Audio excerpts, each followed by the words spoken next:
Et nous retrouvons qui vous savez pour nous aider à découvrir ce qui fait l'essentiel de la une des journaux ce jour-ci. Kodjovi Amitono est son nom. Kodjovi Amitono, bonjour. Bonjour les Toji, bonjour également nos amis téléspectateurs. Qu'est-ce qu'il y a de spécifique ce jour pour nos confrères sans trop chercher bien loin?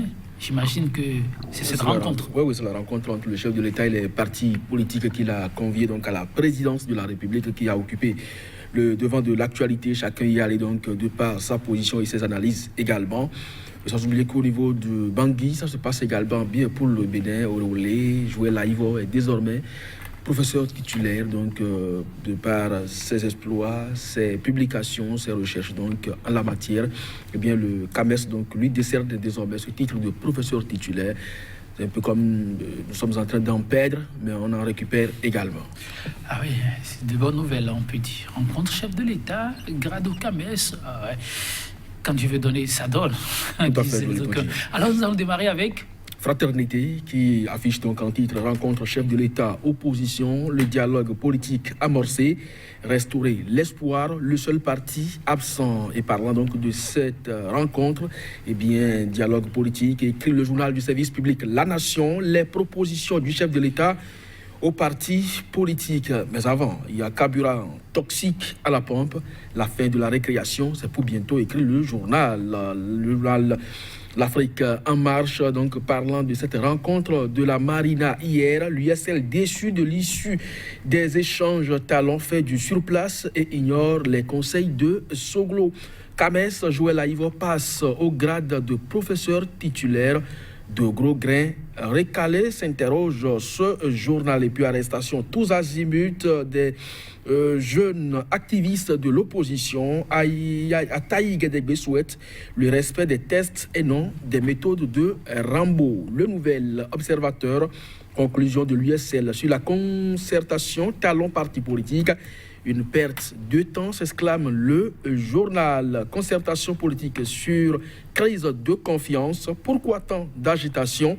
Il n'y a pas encore d'invitation pour le dialogue national d'ici Guy Bitokbe. Il faut éviter l'amalgame et puis désamortissement donc de la tension politique, décrispation du moins de la tension politique. La lettre de Nicéphore Dieudonné Soglo au chef de l'État, le télégramme, dialogue politique, talon, force de l'opposition, le certificat de conformité pour les partis politiques présents. Déjà, les premiers pas posés, dialogue politique, toujours le clergé catholique face aux représentants des autres confessions religieuses. Matin libre, fête nationale de la France au Bénin, aucun ministre du gouvernement n'était présent. Et puis rencontre talon parti politique vers la délivrance des certificats de conformité. S'interroge le journal. Affaire Lionel Zissou devant la justice béninoise. Ce que dénonce Maître Robert Dossou. Point média. Supposée ouverture du dialogue politique ventilé dans l'opinion publique. Talon ne peut être juge et parti, recadre le président Nicéphore Soglo. Rencontre de l'opposition avec le président Talon, retentissant marché de dupes. Le certificat de conformité arrive comme un cadeau de Noël. Le PCB, l'USL se disent déçus de l'issue de la rencontre. Azanaï, l'absent, a vu plus tôt et plus juste. Et puis délibération du CABES. Frédéric Joël Aïvo accède au grade de professeur titulaire. Merci, Kodjovi Amitono. Nous allons commencer avec le journal que vous avez en main tout au début, il me semble bien, Fraternité. Rencontre chef de l'État, opposition, le dialogue politique amorcé. Affiche simplement Fraternité. Oui, je crois que c'est un titre évocateur de ce qui s'est passé au palais de la Marina, lorsque on sait très bien que la tension socio-politique s'est complètement détériorée à un moment donné et que le 20 mai, le chef de l'État, dans son adresse à la nation, pour une première fois depuis donc les élections du 28 avril, a invité donc la classe politique. En tout cas, c'était un souhait le jour-là. Il disait qu'il va rencontrer dans les tout prochains jours la classe politique pour un dialogue sincère et franc. Donc, en conviant déjà au palais de la Marina certaines formations politiques, aujourd'hui dites de l'opposition. C'est déjà un bon pas. Et donc, le dialogue politique, effectivement, est amorcé. Et donc, ce titre, d'ailleurs, illustre bien la préoccupation de Guy Mitokpe à la une du journal Le Nouvel Observateur, qui dit donc que le dialogue n'est pas encore ouvert, parce que ce qui s'est passé au palais de la présidence, c'est bien sûr une concertation des acteurs de la classe politique. Aujourd'hui, il est beaucoup plus question donc, de voir dans quelle mesure donner une existence légale à ces formations politiques, parce que au terme de la charte des partis politiques et du code électoral, depuis le 17 mars passé, je crois bien, il n'y a plus de partis politiques qui existent, si ce n'est bloc républicain et progressiste. Aujourd'hui, le chef de l'État veut quand même que la vie politique s'anime, c'est à saluer, et on croit que d'autres actions du genre vont davantage se mener pour que véritablement on en arrive à la calmie. Parce que figurez-vous, le chef de l'État avait déjà rencontré la classe politique au lendemain, donc à la veille de ces élections législatives, et avait instruit donc d'une part le bureau de l'Assemblée nationale à mettre tout en œuvre pour que l'opposition puisse participer à ces élections du 28 avril.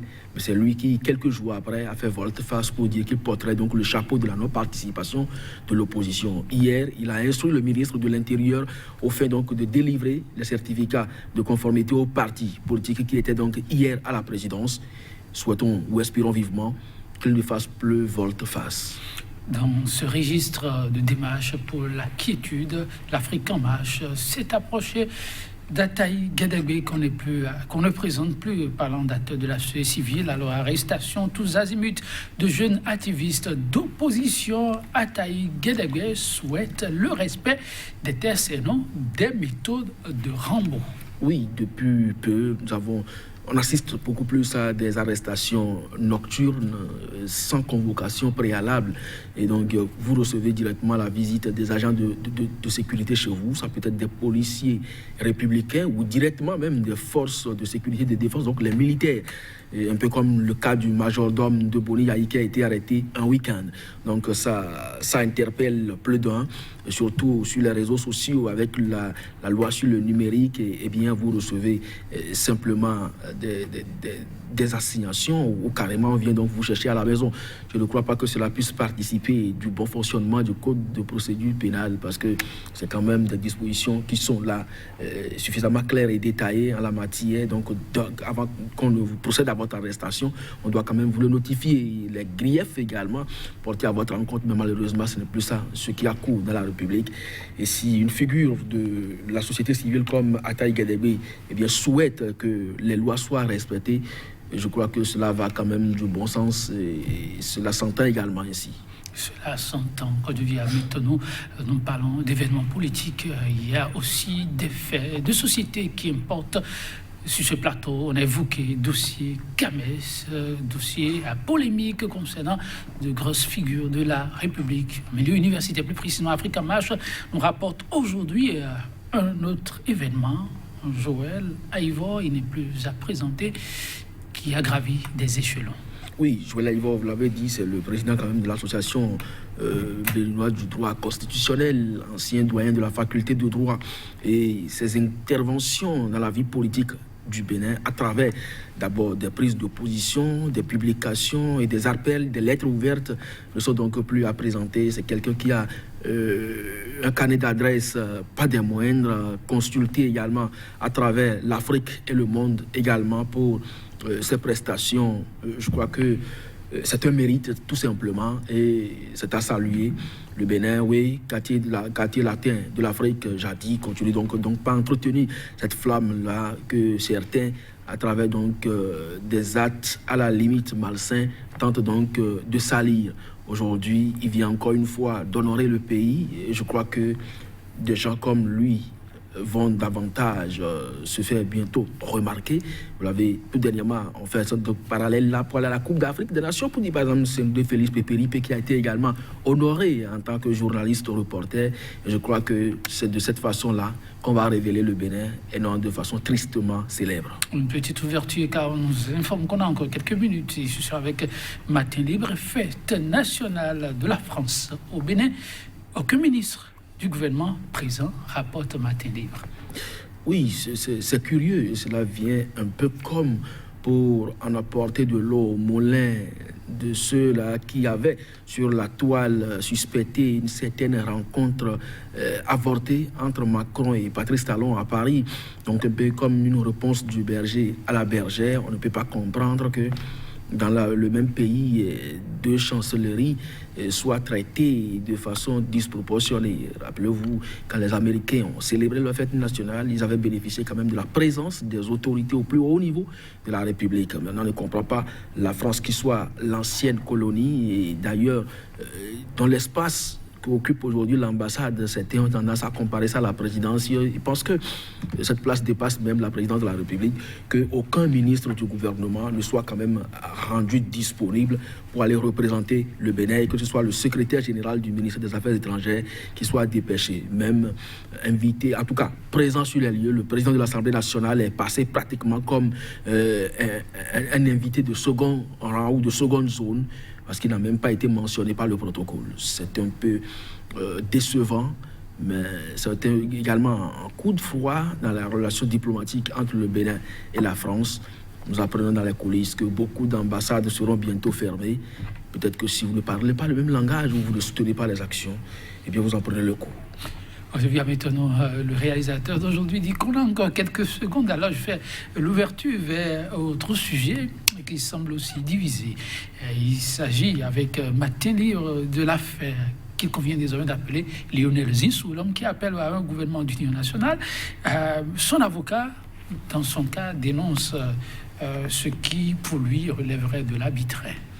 Oui, quand vous lisez un peu le communiqué rendu public par Maître Robert Dossou et son cabinet, eh bien vous réalisez effectivement qu'il y a quelque chose qui cloche au niveau de ce dossier-là, quand la Cour suprême d'abord est dessaisie donc de l'affaire, alors que le délai même pour qu'il puisse saisir, cette Cour-là puisse du moins saisir le procureur est largement dépassé et qu'on ne puisse pas communiquer les pièces du dossier à la défense, ça pose problème. De toutes les façons, ça procède ainsi depuis quelques jours. Je crois que l'avocat conseille de Zissou soit surpris, mais c'est quand même pas de la justice, ça.